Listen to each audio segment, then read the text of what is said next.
Hello and welcome to the Client Experience Revolution, a podcast for business owners by yours truly, a business owner myself. Today's episode is episode 7, and we are going to talk about the ups and downs, or the roller coaster, if you want to call it that, of being an entrepreneur. I'd also love to discuss what the top 3 ways that having my own company has really changed my life. So about a year and a half ago, I found myself in a position where I needed to repivot everything that I thought I was going to do in my lifetime career. I had thought I was going to be a nurse. I had very diligently attacked that goal. I had done all of the schooling and prerequisites to get there. I had even applied for nursing school. And instead, what I found myself needing to find another job. I needed to reevaluate what was most important to me. And ultimately, what I decided to do was take a side job that I had been doing, really a labor of love for a friend, and have been having some success doing that, and turn it into a full-time business. And when I thought I was just going to basically turn it into a job similar to a regular job, I just thought, well, I will work 40 hours a week for other people, and that will be my job. And what ended up happening was it became a scalable business where I now have about 6 people working for me. And so the top ways that being a business owner has changed my life really boils down to these things. Number 1, confidence. I never thought I would be my own boss. I always wanted to collect a paycheck from somebody else and have the security of knowing where my money was going to come from and that I was going to be able to pay my bills. I considered myself to be risk averse. I did not want to have any of the ups and downs. I wanted sure and steady. And I just thought slow and steady wins the race. And when I heard about people starting their ventures and going out on their own, I just thought, like, God bless them. Not good for you, but not me. And it was only out of necessity that I really came about this journey, and where life just kicked me in the ass and I had to do it. I've always said it was like the universe closed every door and every window and forced me into business. And it really cost me a lot in terms of my ego and what I thought was my own ethos in terms of security. And what has resulted from that is this increase of confidence, because I'm constantly putting myself out there. I'm constantly putting my business out there, and I'm having to talk about the things that are most important to me, like the client experience, like client re-engagement and wowing our clients and creating super fans, as I like to say, because I feel that businesses could do things better. And so it does take a level of confidence to step out on a limb and act as an expert. And so I was very shy to do that at first. I'm not a shy person by nature, but I felt a lack of confidence or a lower confidence. And as time has passed by and I see the measurable results that people are receiving from working with me, that has just helped my confidence soar through the roof. And really the bottom line when it comes to confidence is no fear of rejection, or just not dwelling on it, because the worst thing that people can say to you is no. And if you're nice and you genuinely want the best for them, that's okay. People are going to be kind in response. And if they're not, you wouldn't want to work with them anyways.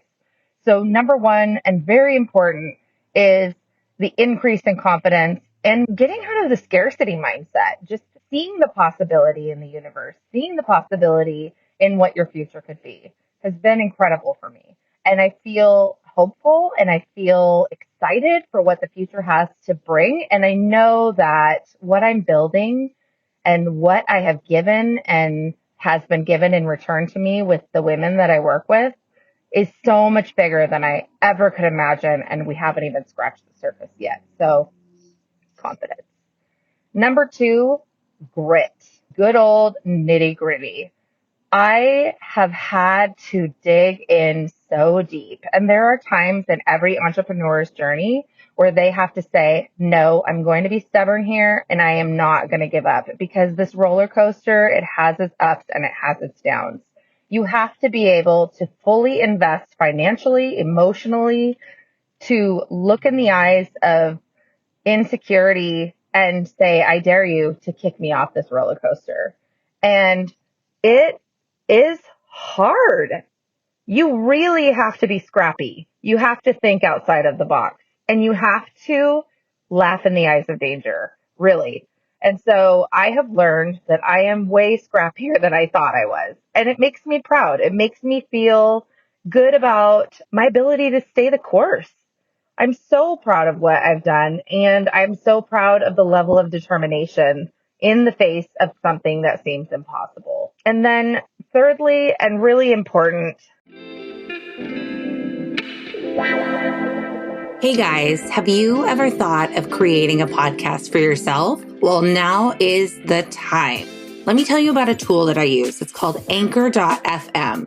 Here are the best parts. It's free. There's creation tools that allow you to record and edit your podcast right from your phone or computer. And you guys, it helps you distribute your podcast everywhere where people are listening, like Apple Podcasts, Spotify, Google Play. I'm just telling you, it's made my life so much easier. So if you have been thinking about making a podcast, don't wait any longer. Download the free Anchor app or go to Anchor.fm instead. Is my ability to trust in others. And I'm not a great delegator. I'm really not. I feel bad for asking other people to do things for me. I have always been a survival mechanism type of person. I will get it done, and I will do it at the expense of myself. And so I don't sleep very much, and I will just keep going. I am a workaholic. I love what I do. And so when I have help, it's almost like I have to be forced to give it up because I feel bad. I want to make sure that they are okay. And lucky for me, I have Pam, who's my manager of Admin Prestige, and she kicks my butt and says, Raya, give it up.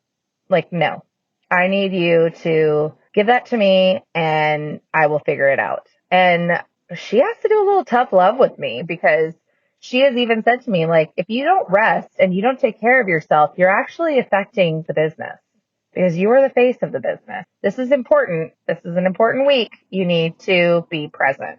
And if you don't take care of yourself because you're doing all these other things, you are negatively affecting the rest of us. And that's what it takes for me because I don't want to disappoint them and I don't want to let them down. And I definitely don't want to let our clients down. So I need that tough love. The return on that investment of giving up things has been so amazing. When you empower other people in your business, holy crap, what can come out of that is way better than anything you could do yourself. And the pride. I mean, just the accomplishments that my team has done. I am so freaking proud to be part of this team, and everybody on my team is proud of what we're building as well. And so being able to turn that over to other people, being able to trust other people is a huge step for me. And I know for a lot of solopreneurs, that's like the scariest thing ever. But I would just encourage you to say, like, get help. Like, let people help you. If somebody says, is there something I can help you with? Do it. Say yes. Even my husband will kick in and help me with scanning sometimes or with data entry for clients or, whatever it might be. He will sometimes say like, can I help you with that? And where I might have like poo-pooed it before and said like, no way, I'm good because I didn't want to inconvenience him or I didn't want to, I was feeling like a control freak maybe and not wanting to give it up myself. I don't need to accomplish everything. My role in my business is to be a client experience consultant. It's to give my all to my clients and to help them figure out their own processes to serve their clients at the next level. My role in my administrative agency is to serve my employees and my clients to the highest level. It is to be the face, the relationship of Admin Prestige and to network and support other entrepreneurs, refer people, connect people, and really just be part of my community in a way that is loving and giving back. It does not have to be physically doing all of the work because there are people on my team who frankly are more talented than me and more smart than me. And probably nicer than me. I don't know. But I just have learned so much about giving things over and allowing myself to live in my genius zone and do the things that I was brought to this planet to do, which is connecting with people and teaching and loving and leading. And so, yeah, I just wanted to hop on for a quick podcast today and just say, find the things that really have changed your life and think about how your business itself translates to the other areas of your life. If you're doing it right, if you're doing it in a way that is authentically you, you're going to find that these lessons will carry over to your personal life, because I do have more confidence in the way that I carry myself. A coach in Fort Worth, Texas, Michaela Irwin, says, if you're not feeling good about the way you look or in your own skin, strut. And I do. I strut. And you know what? My shoulders go back. My smile is on my face. I meet people in the eyes, with my gaze, not like meeting them in the eyes. And I feel more confident. I feel more awake, more alive. And with grit, when you can stay the course in a business, what else could you stay the course in? So many life situations that you have to really face your fears. You have to face your insecurities. And you have to say, no, I am going to stick it out. I'm petrified, but I'm going to stick it out. And really trusting other people. There's so many points in our life where we are vulnerable and it is hard to say, I need help. And I will fully raise my hand and say that I am horrible at this. But I'm learning that when we do allow people in our life to bless us and derive joy from giving and pouring into our lives, that the result is way better. The result is way, way better than what we would have achieved on our own. So I would just, again, encourage you, look in your business for the lessons that you can take into your personal life, and let's be more well-rounded. Let's really focus on the positive of things, because we can get really stressed with all the negative and the daily grind. And I, for one, love what I do and want to stay in that light and be able to continue to love it, because that is what will sustain us for the long term. So thank you so much for joining me today for episode 7 of the Client Experience Revolution. I'm your host, Raya Gonzalez, and we'll see you next time. Thank you.